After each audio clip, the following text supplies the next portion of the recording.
Welcome to the Selling Show, where we unpack, repack, and break down exactly how top experts sell their ideas, their value, and their services. This is your host, David Newman, and you are in the right place if you want better clients, bigger deals, and higher fees.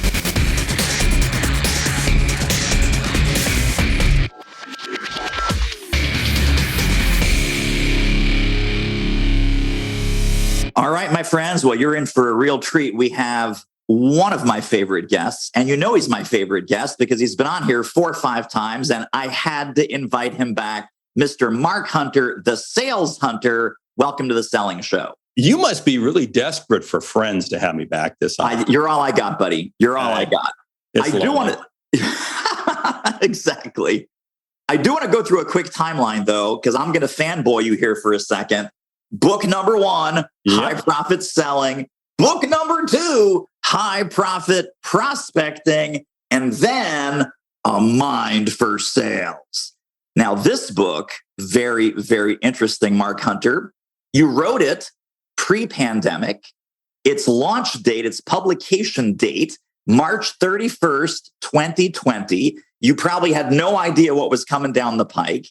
Tell us a little bit about what were you thinking when you wrote the book pre-pandemic, and then talk about how your clients and audiences are loving on this post-pandemic and what some of those connections are. Well, here's probably the biggest lesson I learned about this book was, of course, when I wrote it, I had no idea the pandemic was around the corner. And of course, we get the launch date. And of course, you and I work with the same publisher. They picked the launch date long before, Then, of course, along comes COVID. Let's see, March 31st of 2020, we were all kind of living in our basements, separated by 6 feet from even our pets at that time. And you know what was interesting was when early March, I'm starting to get phone calls from people. You're going to delay your launch, aren't you? You're going to wait, aren't you? You're going to wait, aren't you? Because again, you can't launch during a pandemic. And for about 2 seconds, I thought about it and I said, no, I did write the book, A Mind for Sales. Salespeople have to find ways to work through challenges. So we rebuilt the launch program. We rebuilt everything, did different things, but stuck to our plan of March 31st. And that was the number one lesson I've learned. Don't allow the environment, the economy, other naysayers out there to have you give up on what your mission is, what your objective is. I wanted to get that book out. I needed to get, and ultimately, people read the book and they said, how'd you write this book so fast? Because it was so pandemic related. Yeah. See, now, none of that would have happened if I had, we'll just delay it. We'll just delay it. No, delaying doesn't get you anything, period. For sure. Well, we're going to talk a lot about the present and a lot about the future in a moment.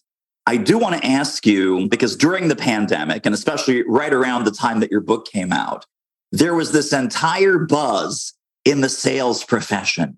Well, we can't sell now, Mark. This is a terrible time to sell. I mean, our prospects their industries are imploding and their hair is on fire. They're worried about their employees. They're worried about their future. They're worried about their whole industry. How dare you show up on their doorstep with prospecting and with sales messages and with asking for appointments? You cannot sell. It's a pandemic, dude. What was your response to that in the moment? My response was, now is the time to get out and sell, because we don't sell. We help our customers achieve a level of success they could not achieve otherwise. The definition of sales is pretty simple. It's helping others see and achieve what they did not think was possible. Put that in the framework of the pandemic. It's not possible. My job as a salesperson is to be touching base, contacting you, reaching out. I don't care what the method is, but I know I can help you. This is why I love the sales profession, because it's all about helping you, the other person, see and achieve what you didn't think was possible. Doesn't that jazz you? I mean, that jazzes me to wake up in the morning. Hello. Yeah, for sure. Well, another way to put it that I heard another friend of mine say, the business that I'm in is I help the good guys win. Isn't that awesome for a salesperson and for an entrepreneur? I help the good guys win. Why would I stop when the good guys are in trouble right now? See, now think about that for a moment. I love that because it's so positive, and it's also, well, I'm just taking their money. No, you're not taking their money. I look at every sale I make as I'm really asking the customer to make an investment, because they're investing because they want an ROI, return on investment. It might be to overcome a pain, might be to create a gain. It could be any number of different things. But I don't sell. I don't sell. I invite customers to invest. And when we invest, you know what? I don't close a sale. I open a relationship. Think about that from a consulting standpoint, right? I mean, you work with a lot of people who are trying to crack that consulting code. Yeah. You don't close a sale, you open a relationship. That changes your mindset 100%. Yeah. I'm curious, what are you finding among your clients and audiences with this reluctance to open conversations? Because literally, I looked at all three of your books, and it's on your blog, and it's everywhere. It's, folks, you got to make contact with prospects. Not sometimes, not when you have a free hour, not when you think about it, not when your boss is breathing down your neck, not when the mortgage bill is due, but literally your philosophy, which I share with you, prospecting needs to happen daily. Why are even professional salespeople reluctant to do that? Well, it simply comes down to, well, I don't know if they're ready. I don't know if they want. Hold it, just a second. Now, we're doing this virtually, so I can't smell you, but I presume you're practicing good hygiene, which means you probably took a shower. Okay. So, okay. Now, here's the situation. You do that daily, whether or not you'd be getting dressed to be on the show with me or, whatever, but you do that daily. Prospecting has to be part of your daily hygiene. It has to be part, because here's the whole thing. You have to look at prospecting as a muscle. And it's got to get exercised. This morning, I went out and ran, and I had not run for 3 days. And initially it's like, oh, this is feeling great. Then I'm like 500 yards into it and I go, whoa. And that was only from a 3-day layoff. And I see so many salespeople, what they do, and trainers, consultants, entrepreneurs, is they only reach out when they have no business. Well, why do you have no business? Because you haven't been reaching out. Hello. I'm sorry, I'm going to get wound up here. No, well, this is straight from the Mark Hunter playbook. You talk about your pipeline needs to be a river, not a sewer pipe. Talk about that for a minute. Well, it is. I see so many people, what they do. In fact, I was with a salesperson the other day. Well, I'm going to drop in 100 leads a day. You can't manage 100 leads a day. Now, recently, I just hired a salesperson. We got a whole new initiative going, really, really cool. And I was going to let him develop his own cadence, his own strategy. And what was interesting was he said, I'm only putting 10 new leads a day into the pipeline. And he's full-time sales, only 10 leads a day. I love that, because don't start what you can't finish. If I drop all these names in, it's going to become a sewer pipe, because you're not going to be able, and then you're going to look at it and go, I don't know where to start, so I don't do anything. I want it to be a river. In fact, I really just want it to be a water tap. And you just pulls right through. That's prospecting at its finest. Holy smokes, so much value in this episode. Listen, if you are loving what you're hearing, feel free to download, subscribe, tell a friend, leave a review on Apple Podcasts or wherever you're listening to The Selling Show. Now, back to the interview. And I also want, because there's so much misunderstanding, and obviously you wrote the book on prospecting. So many people that are listening to us right now, they're like, Mark, I don't want to do prospecting because I think cold calling is yucky. And they literally equate prospecting equals cold calling equals prospecting. Mark, I don't like doing that. I don't like smiling and dialing for no reason, calling strangers at random. That is the dumbest possible way to prospect, as you and I both know. But tell folks, when you say prospecting, we're talking with a capital P. What do you do to prep? What do you do to research? What does intelligent prospecting look like? First of all, I'm not just grabbing random phone numbers and calling. That is a total waste of time. Here's what I do. I first of all know my ICP, my ideal customer profile. This is so key.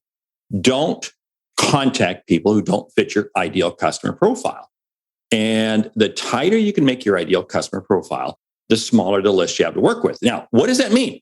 That means then, you know who these people are, you know the type of businesses they're in, but now what you're doing is you're now looking to uncover what are the outcomes you can help them create. You notice I don't create, I didn't say benefits. I hate features and benefits. I hate that term.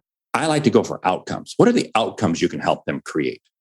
Because what I want to focus in on is reaching out to a select group of people who I know I can help them achieve a specific outcome. Now, how do I go about this? Well, hey, LinkedIn, it's kind of a magical tool. Okay. It's like the good housekeeping of business. Boy, good housekeeping. Boy, did we just date ourselves with that one. Okay. The good housekeeping seal of approval. Yes. For those of you taking notes at home. Anyway, young kids, you can Wikipedia that if you want. You can Wikipedia that. Who knows if it's even got a listing in there? But anyway, not to be confused with UL, Underwriter Laboratories. Remember those? Okay. Sure. Okay. The 80s are calling. They want their words back. Okay. Here's what I'm going to do. I'm going to go out to LinkedIn. I'm going to see what the profile says. Do I have connections? I'm going to get a little bit of intel with them. I'm going to go to their website. I'm going to visit their website. I'm going to do some Google searching. Sam Richter, good friend of ours, has got this thing called the Intel Engine. It's gold. I'm in that thing probably 2-3 times a week. It curates stuff from Google and search engines, and it's powerful. So what I'm doing is I'm just getting a little bit of intel, and I can do this within a couple minutes. And then I'm reaching out to them, and I'm doing it 2 ways within about a 2-hour window. I'm calling and I'm emailing, or I'm emailing and I'm calling. Now, here's the whole thing. It's just a conversation. It's just a conversation. And the conversation is not like, hi, I'm Mark Hunter and I want to take money from you. No, the conversation goes something like this. Hey, I just saw where there's some new regulations that are coming out that are really impacting your industry. Curious as to how you're dealing with it. Now, they might go, what's this all about? Okay, fine. Yeah, well, I work with others very similar to you to help them achieve results. You see, now it's what I call that affirming statement. See, I love leading with a question. And then they go, well, who are you? Well, I'm Mark Hunter, and I work with a lot of other people very similar to you. That's an affirming statement. Oh, so this isn't your first rodeo. This isn't. Or what I'll do is I'll say, hey, I've got some new insights regarding this. And I was just talking to several others in this space. Love to get your opinion. Here's the magic word, opinion. Use the word opinion when you're reaching out to somebody. You know why? Everybody has one, right? I mean, everybody sharing it. Yeah, exactly. Everybody has an opinion and they love to share it. And again, it's just a conversation. Now, in this first call, what I'm doing is I'm not looking to collect your Visa, your Amex, and Discover card all at one time. I don't even know if Discover card's still around. But all I'm looking for is I'm just looking for you to share with me one piece of information and for us to gain a next step. The next step might be, hey, Tuesday, 10 o'clock, can we talk? Thursday, 3 o'clock, whatever it might be. It's just to gain that next step. But what's key is that one piece of information. Because now you share with me one piece of information, I've got something I can follow up with you in an email, in a voicemail, next phone call. I just did that. I just sent an email out about an hour ago to a gentleman I spoke to last week. I said, oh, by the way, I didn't say, oh, by the way. I said, last week when we talked, you mentioned this. And I believe it was in relationship. And I wanted him to explain a little more. And then I added a little bit. And sure enough, he's already responded saying, we'll be talking on Wednesday. Boom. Because I'm playing back to him what he shared with me in our first call. Now, let's talk a little bit more about where are we looking? So you mentioned, obviously, the Intel Engine. There's Google Alerts. There's going to the website, looking at the press releases, the media page, kind of understanding what's going on at this company or with this firm. So we're looking at that. We're asking for their opinion. Where does that come into play with these other types of prospecting where, and I'm sure you have this with your clients and your audiences. Mark, can I share with you my prospecting email? And it's a template and it's identical. And when they say I'm reaching out to 10 prospects, what they're doing is copy, paste, send, copy, paste, send, copy, paste, send. Nothing custom, nothing personalized, nothing based on the research. And they're wondering why those messages are going unanswered and ignored. So how much of that initial, even before the very first syllable is spoken, how much do you recommend that we know about their world, know about their situation, trigger events, news items, industry, like you said, regulatory compliance, market shifts, whatever might be affecting them? How do we do that? And then how do we put that into a brief initial outreach? I don't need too much information. Okay. Because again, we can go through analysis paralysis. Yes. And people will sit there and do all this research and never make a call. All I need to know is kind of what's your company name? Let me go look at your website. What industry are you in? Maybe I can find something on LinkedIn. So I can find something that I can lead. Now, remember, I'm only dealing with my ideal customer profile. Yes. So in other words, if I'm only dealing with a certain type of business, I already know quite a bit about that industry they're in. Okay. I'm staying focused there. And what I'm doing is I'm now personalizing. Hey, I can send out a form email. Oh, yeah, that's great.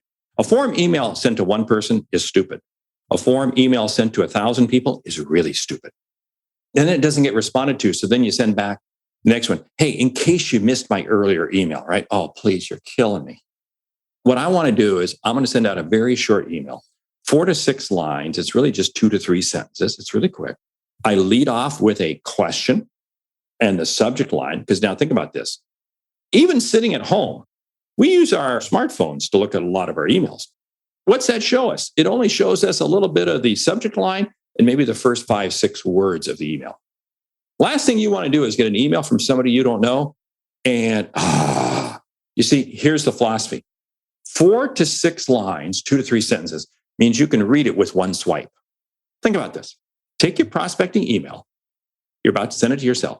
You can't read it one swipe. It's too long. So the email simply goes, David, new industry information has come out. Love to get your opinion on this.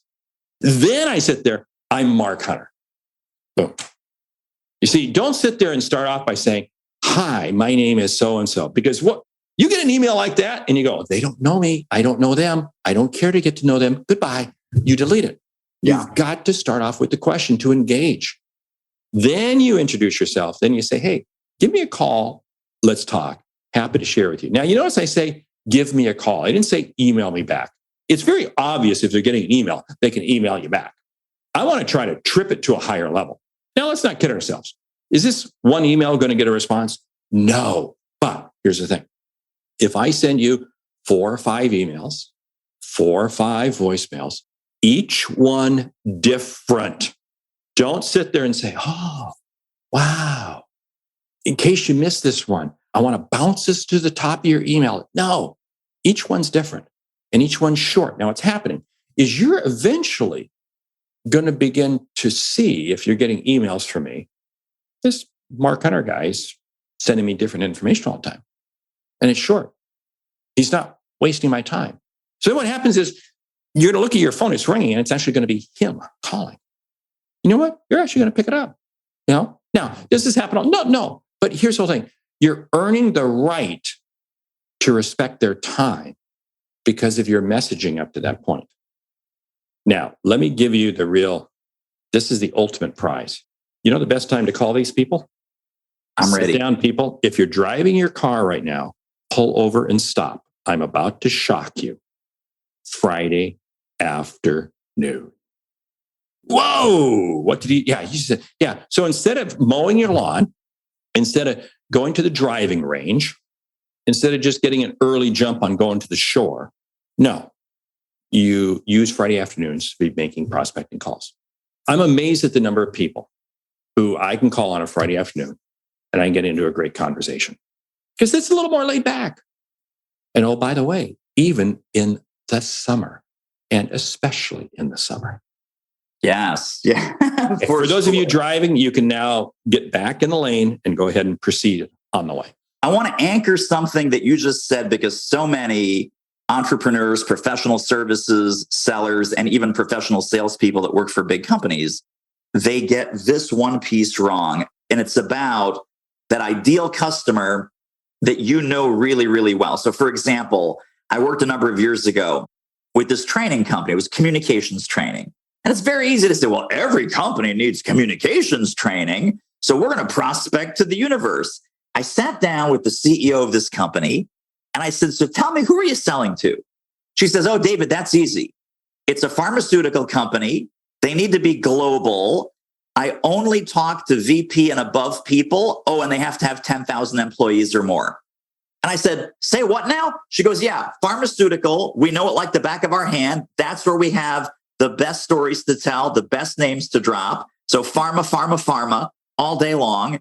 It needs to be global because I like to travel. This was pre-pandemic. I like to travel and I like going places like Paris and London and Dubai and Cairo and you name it. And I only talk to VP level people and above because they have decision-making capability. And 10,000 employees means that there's a lot of people to train. Why would I call anybody else? And that she woke up every morning saying, that's who I'm reaching out to. So when you have the right names to drop and the right stories to tell, and you're reaching out with relevant, valuable, insightful information to help them, the chances of them responding go from close to zero to probably 50 or 80%. Am I correct? You are spot on because you're laser focused. And this is the whole thing. People, well, how many companies can there be that have 10,000 employees and pharmaceutical and yada, yada, yada? You know what? I'm not looking for 10,000 prospects. I'm looking for 25 customers right now, or whatever it is. This is the challenge because now what happens is you go into those conversations and you're incredibly confident. You're incredibly confident. You know the talking points. When they mention something, you probably trigger something. You know a parallel piece of information with that or a supporting piece of information with that. And you can add in. And suddenly now what happens is you're seen as a peer. You're seen as one of them. And you can sit there and say, oh, yeah, we were just working with, and you're not going to release any proprietary information. And you get perceived totally different. This is the biggest challenge people in our space. They just have the shiny object syndrome, right? Squirrel. And they suddenly think that this idea is going to be a big, no, stay focused. You hang out with a lot of top performers and you see this. All of them are absolutely laser focused, right? For sure. Absolutely laser focused. And it starts with who you sell to. Yes. I want to also draw a quick distinction because I think with professional services selling, which is the business that you're in, it's the business that I'm in, it's the business many of our listeners are in. So even like large accounting firms, large law firms, large IT consulting firms, they have professional services people, rainmakers, so to speak. Tell us a little bit about how is the sales approach different if we're selling a professional service versus if we're selling products or if we're selling widgets, et cetera, because we're having a higher level conversation because what we're really selling there is change. So it's not like, hey, let's refill your ink toner on all of your laser printers. It's let's change the trajectory of your leadership, your strategy, your innovation, your sales team, your marketing efforts. How is that professional services sale or even the prospecting for a professional services sale? Is that different? And if so, how? Well, there are some elements that are the same. It's still people. And I don't care what it is. People buy from people. Okay. So even ink toner, because again, you could buy ink toner from 50 different people. I was online last night. I needed to buy a couple of things for my home. And there was a site that I know the company. I like the company. That's who I bought it from. I just hope they deliver it within 24 hours. No, it's okay. Now, here's the situation. I'm selling services. Trust, integrity, peer relationship. Put that in mind. Tip. Trust, integrity, peer relationship. You see, first of all, they have to trust you. In order to get that, you have to have a level of integrity. But there also has to be a peer relation. In other words, they have to see you as a peer. Because if they don't see you as a peer, they're going to blow you off, especially when you're talking to the senior level. You're talking to senior level. They don't want to deal with junior people. So what I have to do is I have to go in and I have to take the time to just listen. And this is one of the biggest things that if you see rainmakers do, rainmakers, whether it be in a law firm or an accounting firm, they may take somebody to lunch and they just listen. They're just listening because they're listening for words of pain. They're listening for issues. And then they begin to play this affirmation card. This is one of the key critical pieces. But what you're talking about there, so similar to a conversation I had last week with a gentleman, lady from another firm. You see what you're doing? You're creating this TIP based off of your conversations. Now, here's what's key. You may know exactly what they need. You may know exactly what they need. And say, well, hey, this is what you need. You need that. No, don't. Say, hey, you know what? Absolutely great conversation. I'm going to put together some ideas. I'm going to put together some thoughts. I'm going to get back to you in a couple of days. Is that okay? Let's get some time on the calendar. Now, you know exactly what you're going to do. But remember, they want it to feel like it's customized. They want it to feel. So let me go back and talk to a couple of people in the office, and we're going to figure out. Let me put together this. So now they really feel like you've got this. And then you play the card back to them a few hours after lunch. We'll just say it was lunch. You say, hey, thanks for great lunch. And you mentioned this, and I'd love to get some more clarification or your opinion on this. So you keep that dialogue going. And what you're doing is you're getting them antsy. You're getting them antsy to see your solution. Then maybe the next day you pop them over a quick note. Hey, we just had a great meeting here in the office with the team, coming up with some really, I think, cutting edge options for you. Is there somebody else who you think we should have on a meeting? You're getting them excited. Like, man, this is like a 5-year-old kid in their birthday. I mean, you can hardly wait for it. So then when the time comes, and of course, remember, you never deliver a presentation without legs attached. It isn't like you just email over something. Hopefully you can meet with them, but if you can't meet with them, you literally, right when you get on the video call, that's when they get the document because you want to walk them through it. But that's just a very quick process as to how to run through that. And it works. It works great.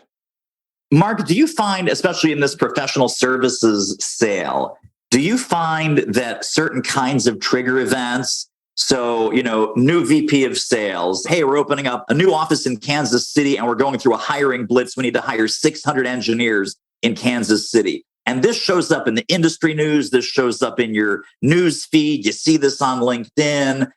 How is that trigger event notification if we have our eye on, let's say, a handful of target companies and say, ooh, they just got a new VP of sales. Ooh, they just named a new CEO. Ooh, they're just having a little bit of trouble and turbulence around this issue that just cropped up. Do we make the approach based on the trigger event? And what are the benefits and risks of doing that? Yes, trigger events are excellent. Any number of trigger events. A new VP of sales steps in or a new HR, whatever it might be. Well, what do they want to do? They want to make their presence known. I'm working with a couple in that role right now who are relatively new to their position.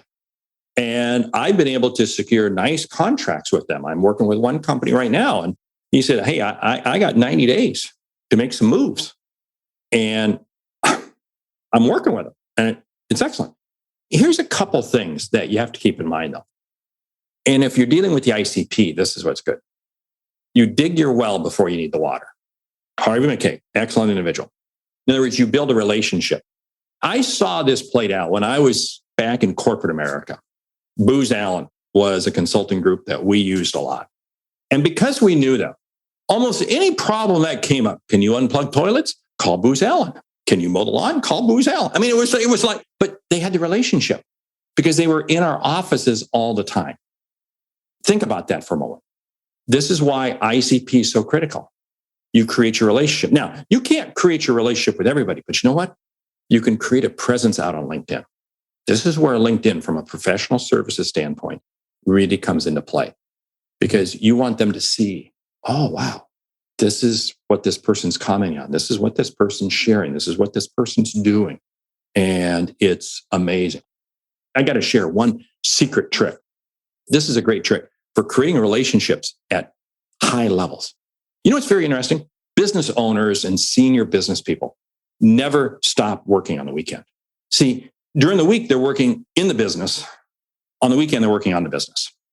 I will take a Wall Street Journal. In fact, I just did it the other day. I'm up early every morning of the week. And you can email, you just, hey, just saw this and was thinking of you. And you email that to them on a Saturday morning at 6:15, 6:30. I put together a study. Myself and the others in my mastermind group, we put together a study a couple of years ago. And it was on how to handle the pandemic. And I began emailing it out to people on a Saturday morning. Now, that wasn't a first contact. That was once you've already established a relationship. We'd already had a couple. Right. In other words, we'd had a little bit of a contact, just kind of some dialogue and so forth.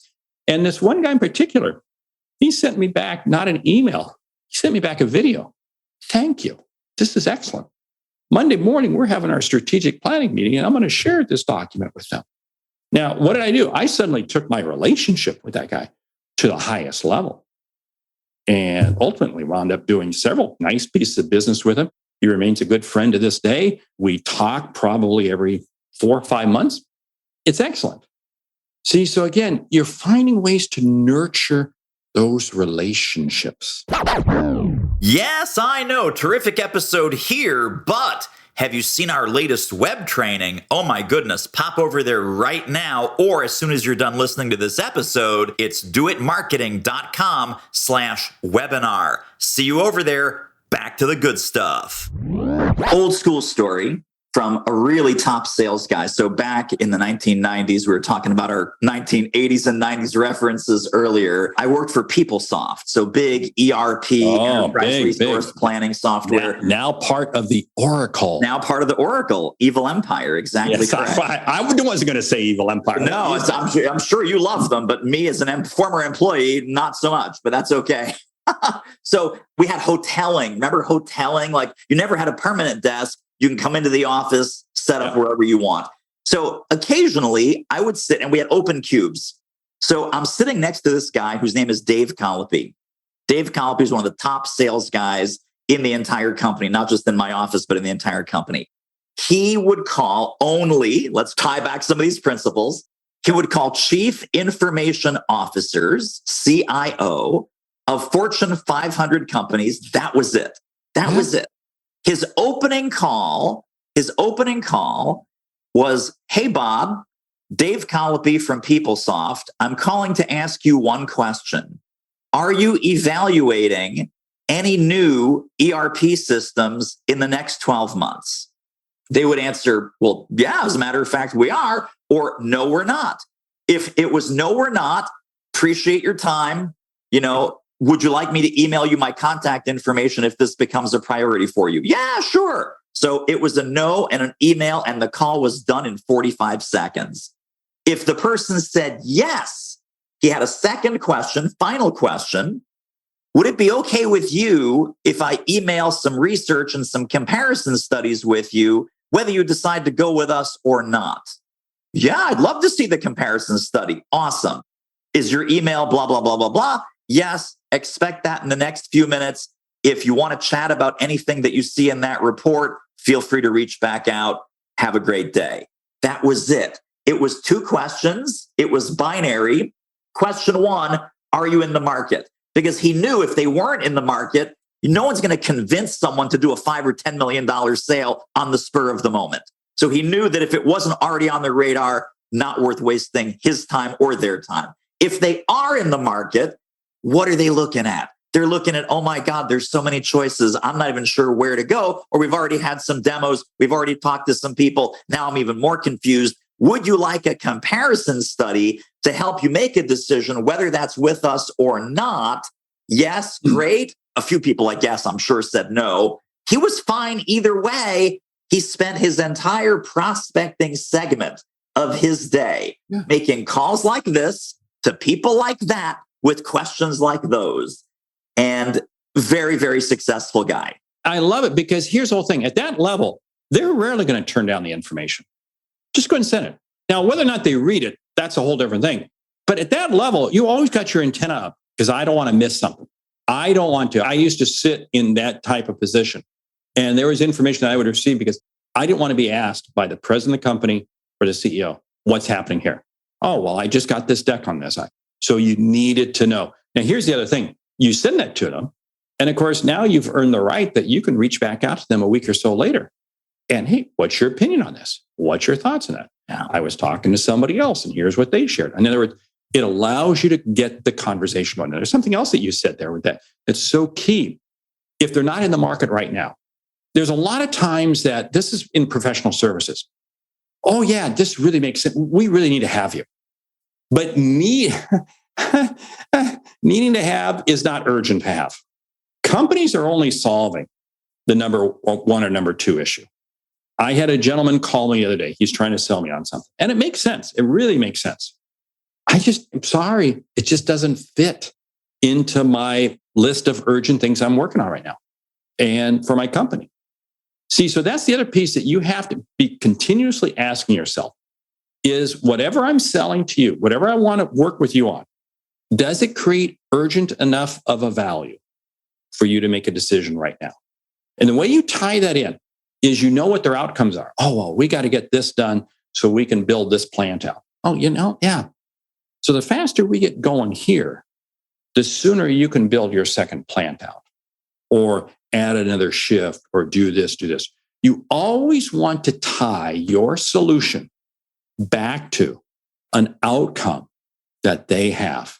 And the more timely you can make it, guess what? The greater the probability you're creating urgency. For sure. Now, several times in our conversation here today, you've mentioned create an outcome. What I have not heard is solve a problem. Do you see those two things as different, or is kind of a problem-solving sale a little bit of a lower level kind of thing than a really outcome, result-based, future-paced kind of sales conversation?